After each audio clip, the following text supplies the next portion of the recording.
dia a todos. Vamos mentalizar Jesus, que o trabalho é dele, de toda a espiritualidade amiga, que nos recebe com muito amor nessa casa, que traz a mensagem viva do Evangelho de Jesus, cheio de esperança, cheio de saúde, saúde não só do corpo, a saúde principal que nós precisamos, que é a saúde do nosso espírito. Sabemos que a terra é um grande hospital. Quem está nele somos nós, os doentes, os endividados perante a justiça divina. Endividados porque nós ainda não sabemos amar e perdoar como Jesus nos ensinou. A mensagem de hoje é a dor como redenção. É uma mensagem da espiritualidade. A espiritualidade nos cansa de dizer que a dor é um remédio. Se a gente for fazer uma pesquisa de quem está dentro da casa espírita, na sua grande maioria, todos nós viemos pela dor. Porque pelo amor, nós estaríamos no nosso conforto, no nosso comodismo. Essa mensagem está no Evangelho segundo o Espiritismo, o capítulo 10, onde Jesus diz: reconcilia-te sem demora com o teu adversário. Na verdade, o título do capítulo é Bem-aventurados os misericordiosos. Quando Jesus nos pede que a gente se reconcilie com os nossos adversários, não é só aqui agora na nossa vida presente. Porque na vida presente, como diz Francisco Cândido Xavier, na reencarnação ninguém erra de endereço. Então, nos nossos próprios lares, nós temos também os nossos desafetos. Maíse Braga, uma grande oradora espírita, lá da Comunhão de Brasília, ela estava fazendo uma palestra falando sobre os nossos adversários. E aí ela falou da dificuldade que nós temos de conviver com eles. E uma pessoa amiga, um trabalhador espírita que estava assistindo a palestra, falou para ela: minha irmã, você é muito exagerada. Porque no meu lar não existe nenhum desafeto. Eu me dou muito bem com todos os meus 3 filhos. E o mentor dela falou para ela: esse daí não sabe de nada, deixa ele aguardar as noras. Ou seja, em cada lar existe dificuldades, em cada lar existe dores. Como é que eu vou sanar minhas dores? Como é que eu vou sanar as minhas dificuldades? Só tem um roteiro. O roteiro é a mensagem viva de nosso Senhor Jesus Cristo. É por Ele. E nós, trabalhadores espíritas, que estamos dentro de uma casa espírita, enquanto nós não nos evangelizarmos, enquanto nós não buscarmos vibrar com Jesus, nós não iremos sanar as nossas dívidas. Quem diz isso é a própria espiritualidade. Não basta o medianeiro ter conhecimento. Só o conhecimento, só a asa do conhecimento não resolve. Eu preciso ter as 2 asas, a do conhecimento e a do amor. E aí a gente vai trazer uma história que foi contada por Humberto de Campos no livro Pontos e Contos, em que ele nos narra uma situação bem delicada de uma obsessão. Nós sabemos que os nossos irmãos, hoje a gente entende isso, que são irmãos, os obsessores, que é alguém que no passado nós prejudicamos, nós o ferimos. E a gente sabe que não basta eu morrer para eu me livrar. Ao contrário. Por isso que Jesus pede que a gente se reconcilie depressa. Porque o irmão livre da carne, ele vai estar mais livre para os seus ataques, para a sua cobrança. E aí, no último trabalho de sábado, foi bem interessante a pergunta do irmão Alci, quando ele disse: o que seríamos de nós sem a doutrina espírita? Porque essa doutrina, ela nos instrui e ela também nos consola. Só a doutrina espírita é que nos mostra claramente o que somos, o que fomos, o que somos e o que poderemos ser, de acordo com a nossa conduta, claro. Porque Jesus, em nenhum momento, ele vai nos impor algo, ao contrário. Ele nos ama tanto que ele nos deu o livre-arbítrio. Porque nós precisamos aprender. Nós reencarnamos com o objetivo de sermos vitoriosos. Nós não reencarnamos para falir. Nós reencarnamos para sermos vitoriosos. Mas Jesus respeita o nosso livre-arbítrio. Cabe a cada um de nós refletir e buscar o roteiro vivo de Jesus, para podermos sanar as nossas dívidas, que são inúmeras. E graças a Deus, com a bênção da reencarnação, nós trazemos conosco o véu do esquecimento. Porque se nós fôssemos lembrar de tudo do que fomos e de tudo que fizemos, com certeza nós não teríamos estrutura para nos mantermos de pé, digamos assim. Para mantermos de cabeça erguida, para construirmos algo melhor, em benefício de nós mesmos. Então, geralmente nos nossos lares, por isso que a doutrina recomenda que nós façamos o evangelho no lar. Um outro trabalhador que viajava, para o seu trabalho exigia isso, viajava muito pelos países. Cada casa que ele ia, ele instaurava, lógico, o evangelho no lar. E tinha uma determinada casa que tinha muitos irmãos ali com desejo de vinganças. E eles não conseguiam dormir, porque eles faziam barulho na casa, então ninguém tinha sossego na casa.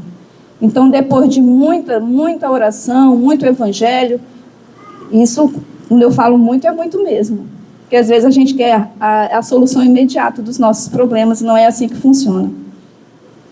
E assim ele conseguiu, harmonizar os lares. E ele até brincava, cada lar que eu vou é um novo recomeço. Mas a nossa vida é assim.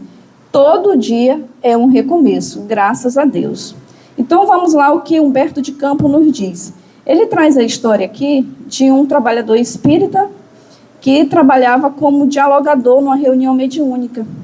E esse irmão, ele era muito caridoso, ele era cheio de misericórdia, cheio de boa vontade para ajudar os encarnados. Porque ele via ali o sofrimento na carne, Era visível, embora ele tivesse a mediunidade de clarividência. Mas ele se compadecia com a dor do irmão que estava ali, do lado dele, que também estava na carne. E ele era muito bondoso mesmo, ele era um pai para ajudar os encarnados. No entanto, quando era para ajudar os desencarnados, ele era muito rígido, muito áspero na sua dialogação. Ele não tinha, digamos, uma certa paciência, porque ao ver dele, o encarnado só era que merecia atenção, era o sofredor. E a espiritualidade nos diz que muitas vezes o desencarnado é mais digno de ajuda do que o encarnado. Porque eu estou vendo ali algo que a espiritualidade vê muito mais. Ou seja, às vezes o desencarnado tem mais motivos para cobrar. Ele sempre tem. E eles acabam sendo grandes professores para a gente, supostamente, digamos assim, andar na linha. Enveredar pelo caminho do Cristo, enveredar pela boa obra, aprendermos a sermos mais humildes, a sermos mais flexíveis, a sermos mais caridosos, aprender a ter um pouco mais de empatia, se colocar no lugar do outro, e até abençoar aquele que nos persegue. E aí, antes de alongar aqui a história do irmão X, tem uma mensagem muito linda de Maria Dolores, que realmente um roteiro para a gente guardar no nosso coração.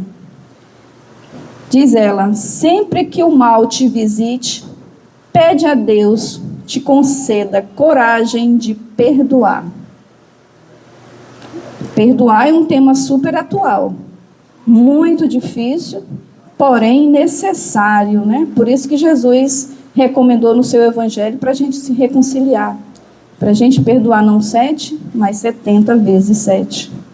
Então, quando a gente está na casa espírita, quando a gente está estudando o evangelho de Nosso Senhor, a gente vai ter inúmeras lições para a gente colocar em prática o perdão, que não é fácil, mas que ele é necessário.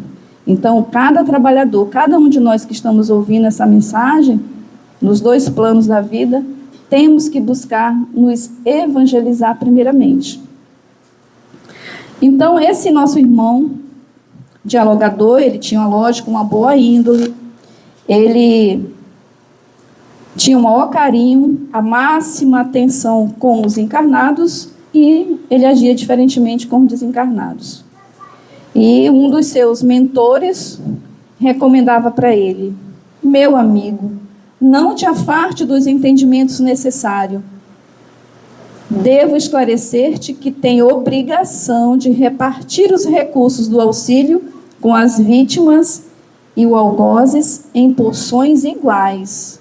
Então, eu não tenho que dar atenção para um e ser uma atenção diferenciada para o outro, né? Se eu estou seguindo o Evangelho de Jesus, quando estava com seus 12 apóstolos, né? Os 12 aprendizes da Boa Nova, o tratamento não era diferente. Ele tratava todos de igual maneira.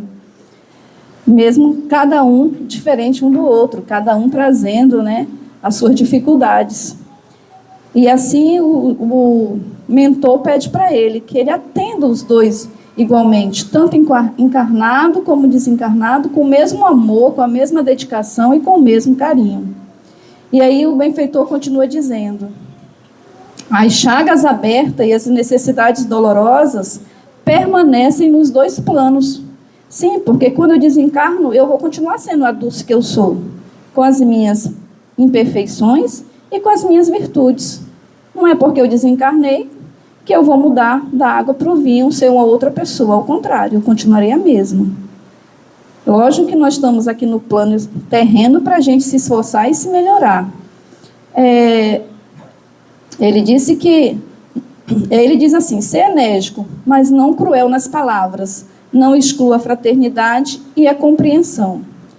Porém, esse benfeitor, aliás, esse trabalhador, ele não deu muito ouvido, né, ao que a espiritualidade vinha recomendando para ele. Olha como nós somos alunos difíceis, né?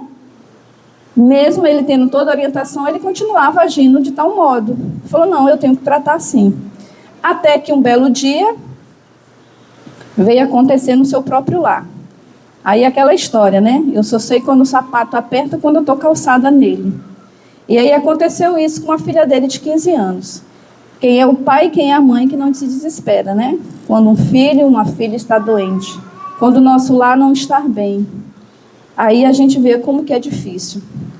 A partir daí, o pai carinhoso, extremamente impressionado com a situação, iniciou o tratamento com passes, no entanto, sem conseguir a cura. Alarmou toda a família pelos frequentes desmaios que a menina vinha tendo, e aí ele movimentou todo o centro espírita, movimentou todos os trabalhadores para auxiliar essa filha. E aí chegou um momento que a esposa, a mãe da menina de 15 anos, resolveu procurar um psiquiatra porque os desmaios estavam acontecendo sistematicamente. E ele, mesmo ele vendo e sabendo que tinha um obsessor junto da filha dele, ele acatou, né, o pedido da esposa de ir ao psiquiatra, que ele diagnosticou como epilepsia. E aí a menina passou a usar, né, não só comprimidos, mas também injeções, e sem resolver o problema, porque o problema não era de natureza física, o problema era de natureza espiritual. Então, cada vez mais a menina ia piorando. E ele, vendo a entidade junto da filha, né, que se aproximava dela sutilmente, ele despendia todo o esforço. Ele fazia oração, ele expulsava o irmão, mas ele não conseguia, de forma nenhuma, né, afastar o estranho perseguidor. Então, Chegou um momento que ele viu que não tinha mais jeito, que aquele método que ele achava que era certo não funcionava com a filha dele. Então ele falou, eu tenho que mudar, né? Agora eu tenho que mudar. E aí ele começou a reunir, chamar grupo de pessoas para ir para dentro da sua casa, para fazer o evangelho no lar, porque a situação estava realmente muito complexa. Ele que tinha sucesso com outros casos dentro da reunião mediúnica, com a própria filha, ele não estava tendo êxito. E a entidade que acompanhava a sua filha, que a prostrava, que, né, causava os desmaios nela, ela não conseguia falar. E ele vibrava que um dia esse irmão obsessor falasse, que era para ele também dialogar com ele de forma ríspida, como ele acreditava que seria o correto. Então, a espiritualidade diz, né, para ele que se eles estão juntos, é porque algum motivo tem. E a gente sabe que não existe o acaso, né? A gente já aprendeu isso. E ao longo de 10 meses, com reuniões sistemáticas, o irmão obsessor articula as primeiras frases angustiosas. E o que acontece? O pai da moça o expulsa novamente. Então, ele não teve, nesse momento, um trato, né, um equilíbrio, né, para realmente conversar com o irmão, para saber o que realmente estava acontecendo e o que ele podia fazer para ajudá-lo. Não é possível. Quando ele expulsa o obsessor, ele diz, não é possível tu me expulsares. Eu e Angelina estamos ligados desde muitos séculos. Não é só nós dois que sofremos, você também. Quer dizer, era o obsessor, a filha e o pai. E aí ele explica, porque esse pai, em outras vidas, atrapalhou o lar dos dois. Eles eram amores de outras vidas, a filha dele e o suposto, né, obsessor. Retira-te, cruel perseguidor, ordeno, afasta-te. Esforçou-se o pai por despertá-la, mas em vão. A menina passou 5 horas prostrada, sem acordar, e o problema foi se agravando cada vez mais. Chamaram o médico, e o médico atestou o atestado de coma para a filha. E aí, novamente, ele entra em desespero, e pela primeira vez, conta o irmão X que ele chora, pela primeira vez. E aí ele convida alguns amigos para uma prece de socorro. Olha que lindo, né? Uma prece de socorro. Quem de nós não faria? Uma prece de socorro urgente, e em lágrimas ele faz a rogativa de auxílio aos benfeitores espirituais. E aí o socorro vem, porque a espiritualidade está sempre conosco, sempre. Mas nós, no nosso desequilíbrio, nas nossas aflições, a gente não consegue ouvir. A gente não consegue nem fazer uma prece.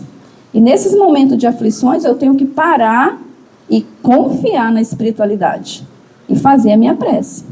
Porque tem coisas que eu não controlo e nem vou controlar. Mas tem coisas que eu tenho que passar, mas sempre com a ajuda do alto. A gente precisa acreditar nisso. E aí a espiritualidade diz: todas as obsessões, quanto às moléstias de qualquer procedência, podem ser tratadas, mas nem todas podem ser curadas segundo os propósitos do homem. Os propósitos de cada um de nós. O que é que eu busco? Só minha cura imediata? Se for só minha cura imediata, pode até acontecer, mas eu vou reincidir de novo na doença do meu corpo, na doença do meu espírito. Nós que somos espíritas sabemos que o nosso espírito, ele não morre, que a vida continua, mesmo quando eu deixo esse corpo de carne.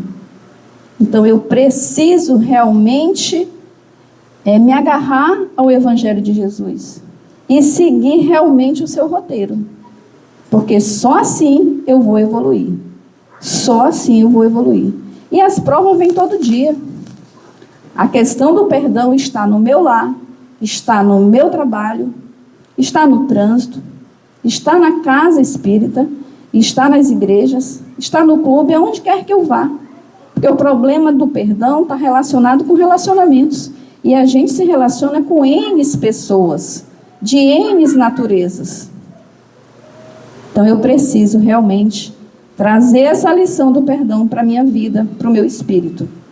No caso de Angelina, ligado ao obsessor desde alguns séculos, intimamente ligada ao teu espírito que no passado perturbaste o lar. No caso, o pai dela. E aí a espiritualidade diz que não se arranca um carvalho de 300 anos sem algum trabalho. Realmente. Então nós temos histórias do nosso passado que nem é bom a gente saber. Mas para a gente saber que a gente está na terra para resgatar os nossos erros e para a gente vencer. Se buscarmos junto a entidade para junto da filha, o benfeitor que explica para o pai, utilizando o mesmo influxo magnético por intermédio do qual afastaste, Angelina desencarnará em breves horas para reunir-se ao companheiro. E aí ele implora para a espiritualidade: ensina-me o caminho, pelo amor de Deus. Esquecer-te, o benfeitor diz, esquecer-te, Sinfrônio, que a doutrinação pela palavra e pelo exemplo. Traze o obsessor e recebe-o no teu santuário doméstico afetuosamente, qual se fizesse a um filho. Olha que difícil, né? E aí, mas o STERT vem para nós. O STERT vem para todos nós. Eu, como encarnada, posso dizer que eu já vivi isso, né? Uma pessoa que magoou muito, alguém muito amado da minha família, no caso a minha filha, e a espiritualidade diz: ama-o como se fosse o teu filho. Em outra situação também da vida dela, quando sofreu um acidente, quando era adolescente, e a pessoa que atropelou minha filha fugiu, né, porque estava, enfim, né, usando entorpecentes, enfim, e abandonou, não deu suporte, né, de socorrer. E na época ela estudava lá na Santa Marcelina. Eu lembro que a irmã veio aplicar a prova em casa, e a irmã disse para mim assim: minha filha, a irmã, a freira, disse para mim, eu não era espírita ainda: minha filha, do mesmo jeito que tu queres o auxílio para a tua filha, cede o perdão para quem causou. Que lindo isso, né? Mas às vezes nós não temos ainda maturidade para compreender isso. Porque a espiritualidade sabe qual é o nosso ponto fraco. O ponto fraco de uma mãe e de um pai é o filho. Mas a gente está aqui para aprender. E aí, diz ele: cura-lhe as mágoas e orienta para o Senhor. Ama-o quanto puderes, porque só o amor pode curar o ódio. E, como ele era um trabalhador, digamos, de destaque dentro da casa espírita, ele ficou meio que envergonhado, né, por conta do nosso orgulho. A gente se sente, às vezes, envergonhado. Eu pedi perdão, né, como diz a mensagem do último sábado: quem sou eu na fila do pão?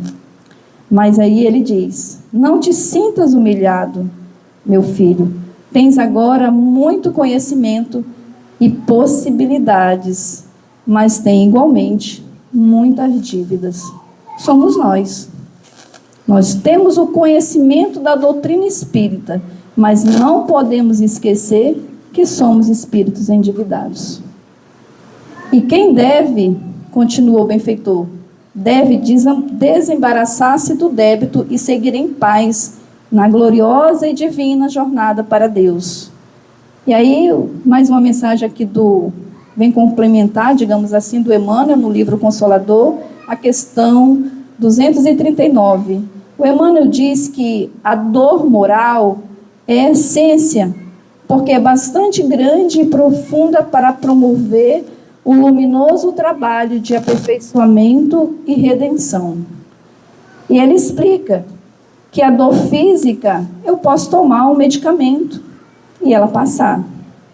Mas essa dor moral é ela que vai promover a verdadeira mudança no meu espírito. Só a dor moral faz isso. Como diz a espiritualidade, a dor é um grande remédio. E continua Emmanuel.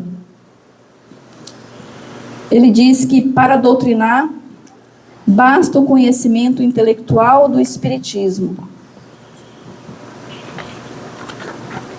Para evangelizar, é necessário a luz do amor no íntimo, vibrar e sentir com o Cristo, pois em se tratando de iluminação espiritual, não existe fonte alguma, além da exemplificação de Jesus no seu Evangelho de verdade e vida.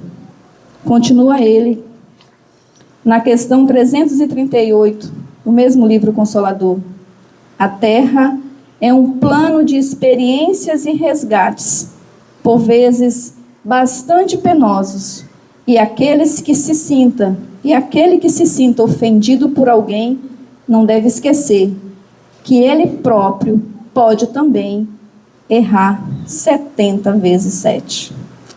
A gente só vê o outro lado, né? Esquece de ver o nosso lado também. E aí, continua Meimei, para encerrar, né, essa maravilhosa explanação sobre o trabalho e o exercício do perdão que nós devemos praticar em nós mesmos. Meimei diz: quem perdoa, vence. Continua também André Luiz, um outro grande trabalhador do Cristo. Desafios e problemas, trabalhe e espere. Incompreensão e ignorância, trabalhe e abençoe. Contratempos e desilusões, trabalha e renova-te. A medicação espiritual para a saúde e equilíbrio será sempre trabalhar. Trabalhar com Jesus. Que Ele nos abençoe e nos restaure o nosso espírito endividado. Que assim seja, graças a Deus.